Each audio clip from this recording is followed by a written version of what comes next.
this evening's video. So you've read the title, that is correct.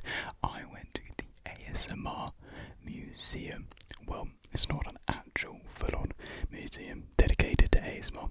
It was a limited exhibition dedicated to ASMR being shown off at the Design Museum in London, and I went with it, and I went to it with Bella the other day, and I captured some footage. I thought it would be a great time to experience with you guys as well, show you guys some of the stuff that was there, and really just kind of like celebrate ASMR as it is, because I think that's really what this gallery was for. Really wasn't a gallery, but yeah, I think that's what it's for. Was like a celebration and appreciation for ASMR. I think it's really good that ASMR has come as far as it has, and it's respected in mainstream media, whereas before it really wasn't. And so it's great to see now that ASMR it's been accepted as a norm, and I think having an expedition at a museum kind of shows that. So I went there, I captured some footage, and I'm going to talk about it, and I'm going to play the footage over me talking and rambling. Fortunately, I can actually record any sound there because I don't have a mic that I can just record out in the open. So it wasn't the biggest in the world, but there was enough to keep you entertained. Like I think, but when Bella and I were in there for like over an hour, so we definitely got to experience quite a bit on hand. So you first walk in, and you're greeted with these 4 screens and this really comfy looking couch. And so the first 4 screens that you saw, they were all to do with visual ASMR. ASMR could be triggered by hypnotic or meditative movement. You guys know what I'm trying to say. So, the stuff you'll typically see on Instagram reels, or the Snapchat stories of those like really satisfying slicing of like sand, or like this fuzzy stuff rolling around. That's essentially what they were showing off here, like the more Instagram, Snapchat stuff you would see. And there was a really comfy couch you could just sit on, just to watch and kind of relax. So you had those. There's also like these like purple finger things dotted around everywhere, and all like the different points of the expedition. Like I don't really know what they were, where they got them from. They're pretty fun to touch. And there, next to that place, was actually a Bob Ross dedicated section, which I thought was really, really cool. And so I had, I think, 3 different paintings from him, and there were multiple video recordings. There was one on a projector, showing his classic, paint with him tutorials that everyone has known to love and just simply enjoy for what they are. They really are some of the most relaxing videos out there, and I think it is kind of just recognised as Bob Ross kind of being like a grandfather of ASMR, like this unintentional ASMR. So yeah, you could actually sit down again on like these like beanbag things, and they'll give you headphones, and you can like watch them on a TV, like I think it was like actually the VHS recordings themselves. So it was pretty cool, and I felt pretty calm, pretty relaxed, because it is Bob Ross after all. And funny enough, they actually had his gold play button just in that room as well. So that was kind of cool, seeing a gold play button up close for the first time. That'll be the goal, that'll be the dream. We're gonna get that one day. We're gonna get that one day. So yeah, I don't know. I wonder if they had to ask to actually get that gold play. It could be his son, or is it probably like the publisher? I don't know, but yeah, it was pretty cool to see his Gold Creator Award. There's actually a little bit in the pamphlet that you have. Let's see what it says. Bob Ross, the American painting instructor and host of The Joy of Painting. There we are. I was trying to think what it's called. The Joy of Painting is an icon of popular culture. In each of his television episodes, Ross transports you to a world of his imagination, teaching you how to paint trees, mountains and landscapes. Wet on Wet, a style inspired by the television artist William Alexander. Ross's calm demeanour and gentle tone of is in the United States. Since his death in 1995, Ross has become known as the godfather of ASMR. Pretty much what I said. Softly spoken words and the sounds of brushing, stippling and scratching are common ASMR triggers, all of which are central to Ross's painting style and personality. Since 2014, when episodes of The Drawing Painting were first streamed on Twitch and published on YouTube, a new wave of fans across the world have found comfort in Ross's laid-back approach and gentle disposition.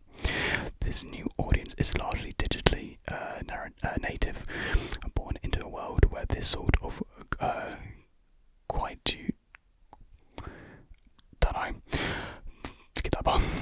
the official Bob Ross YouTube channel has more than 5 million subscribers and counting. And so yeah, there you had that section all to do with unintentional ASMR and Bob Ross. And here we come on to probably one of my favourite parts was the intentional ASMR. And I was actually 3 screens laid out, and there were recordings from all known ASMR artists kind of explaining what ASMR is and like the stuff that they do. So you have the likes of Anno ASMR, ASMRautica, Fred's Voice ASMR, Made in France ASMR, Miss ASMR, Live with Mac. Hadn't seen her since like the Honeycomb, so very interesting to see her again. Pierre ASMR, Whispering Life ASMR, Uno ASMR, The Water Whispers, Giara ASMR, and of course the Queen herself, GB ASMR. And yeah, they were just kind of explaining what ASMR is, the tingling sensations you would feel, the sort of stuff they would do with the mic, like brushing, or like if they're doing a role play, and how attentive it would be. And yeah, I just thought it was so cool how they got these, well-known ASMR artists in the community, and put them in a museum. Like, for them, they must be so surreal that your work and craft has been put into recognition in a museum. To me, that would be absolutely crazy. So, those guys, the leaders of the community, have done such an amazing job for us all, giving us such amazing content, inspired others just like myself. They've inspired me so much. So, I think it was so cool of the museum to ask them to record some stuff so they could use it. And yeah, I really did enjoy it.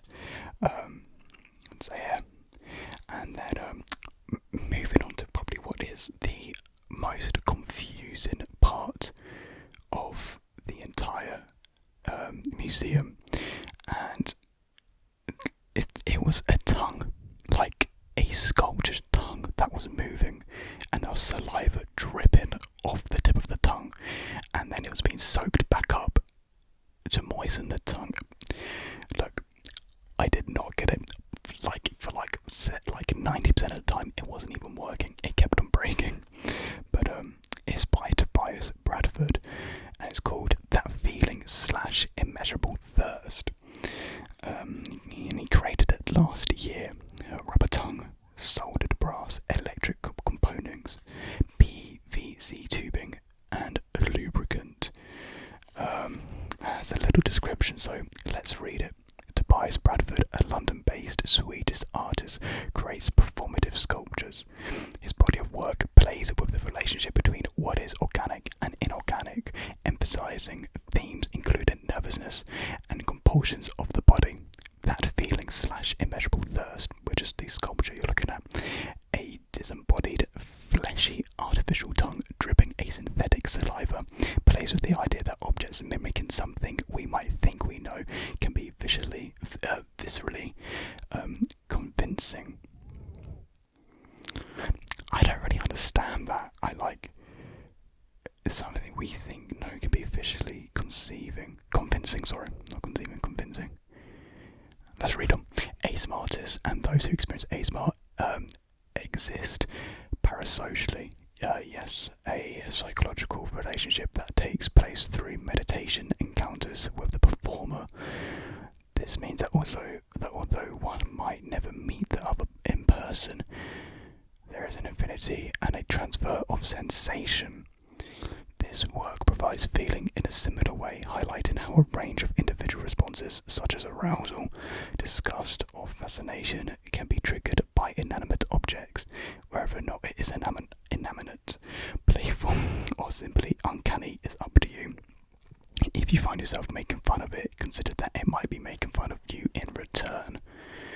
Okay, so if I understand, I guess it's talking about just basically ASMR online as a whole, and how we as audience watch it, and how people react to it, like how there was such a strong disgust and distaste for it when all the reaction channels started reacting to it back in like 2016 or 2015, wherever it was.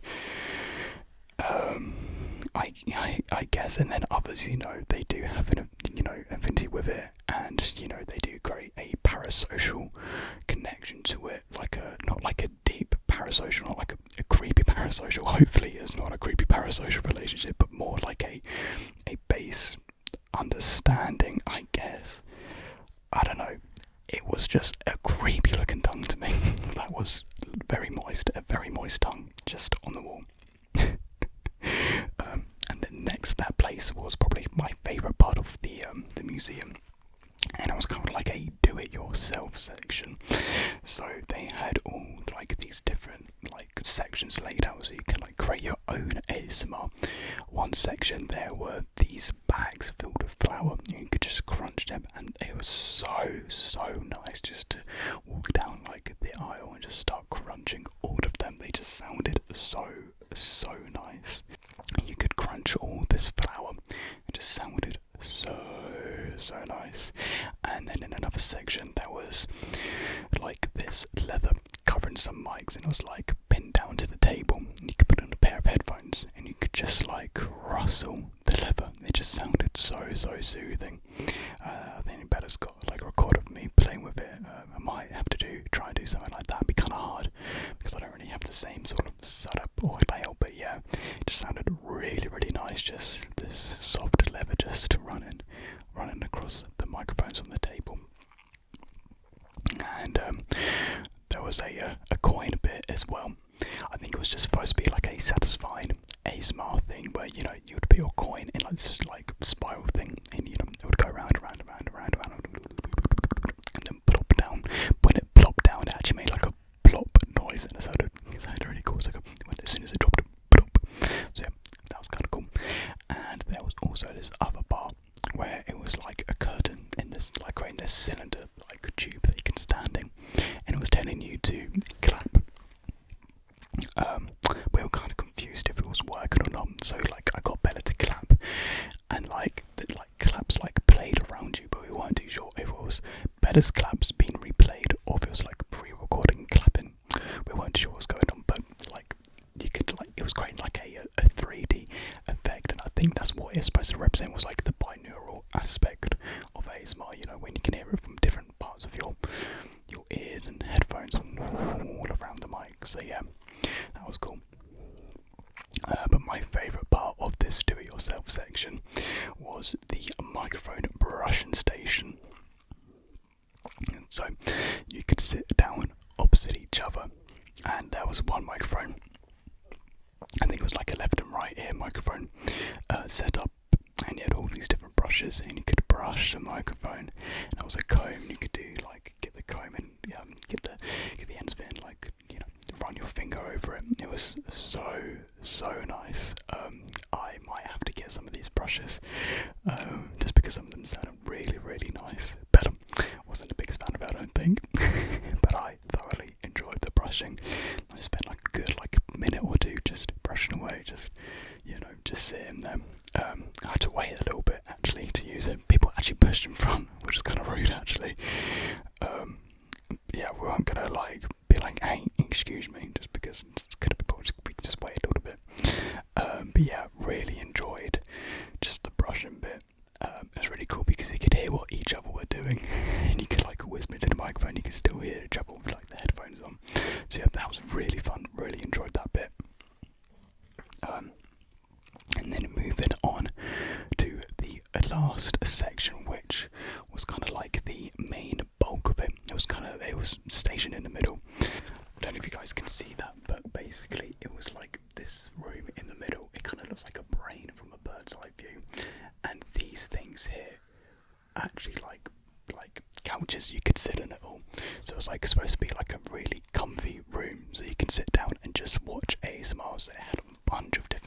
screens showing all different kinds of ASMR. There was like a dog trimming video. The slow-mo guys even had a video where it was like kind of like a satisfying like paint spiral video.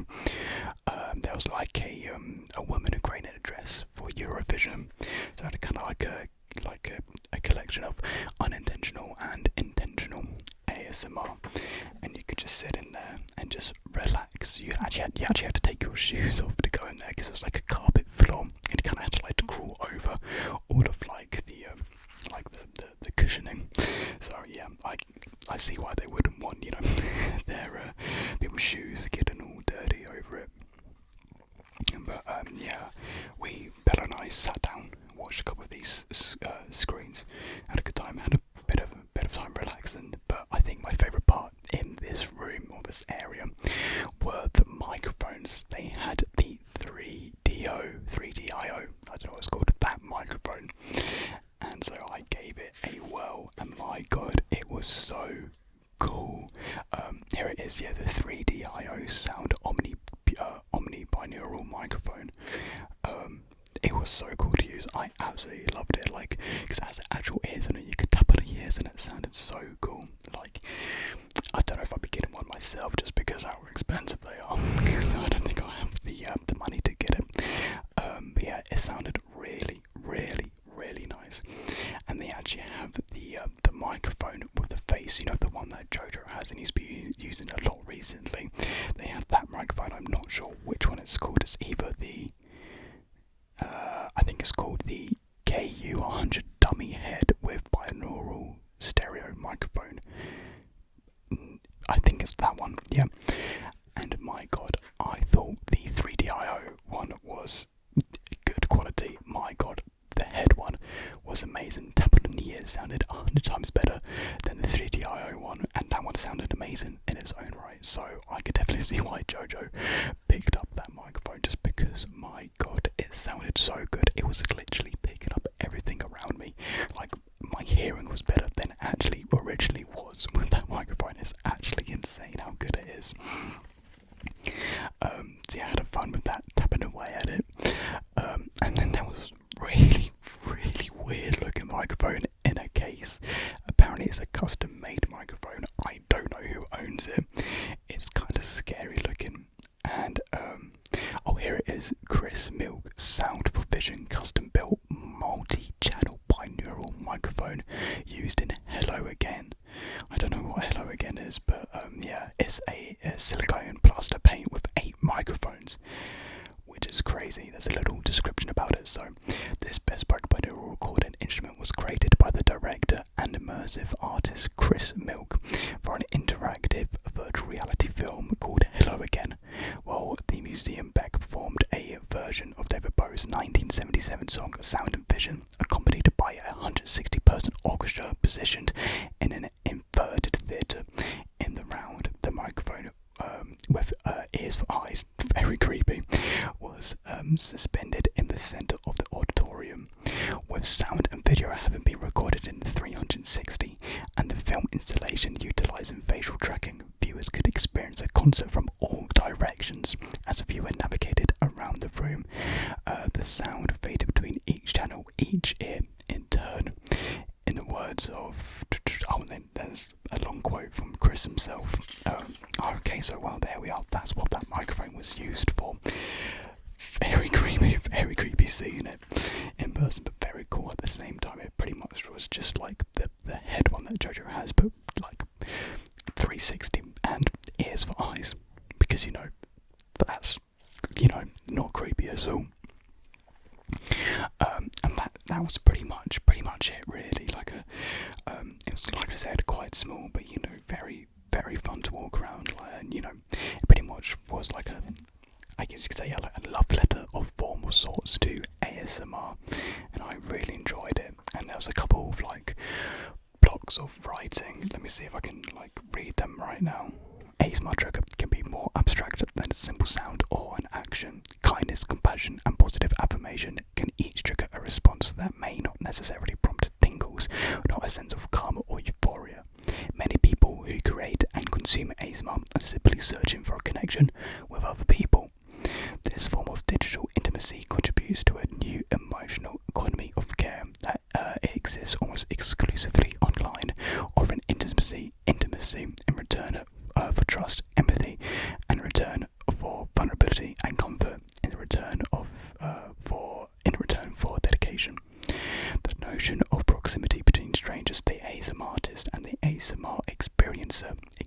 outside of many of the social and material demands of the real world.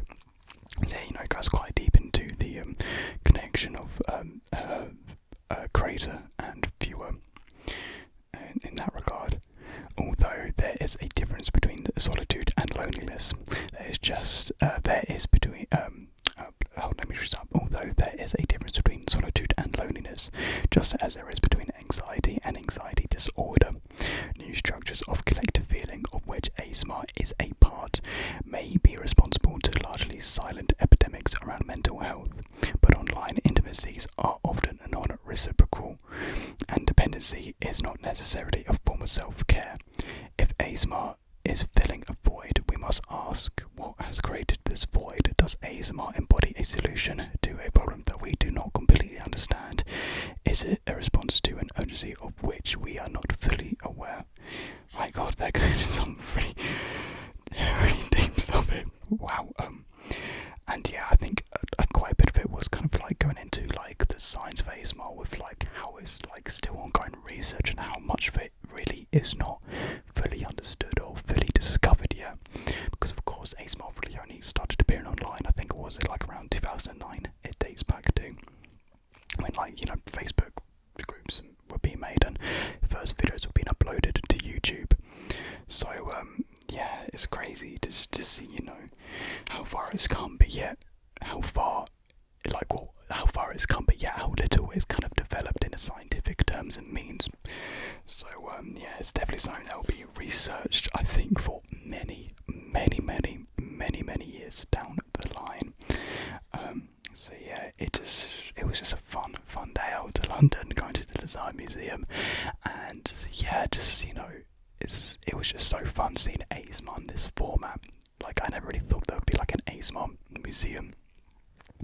So yeah, being part of this community for quite some time now, not just in the sense of being a creator, but being a viewer for so and so years, it's just, yeah, it feels good. I just really love how it's been appreciated, and how it's been viewed in the world that we live in now. And it is a great tool for all means. So yeah, I'm really happy that they did what they did. So big up the Design Museum.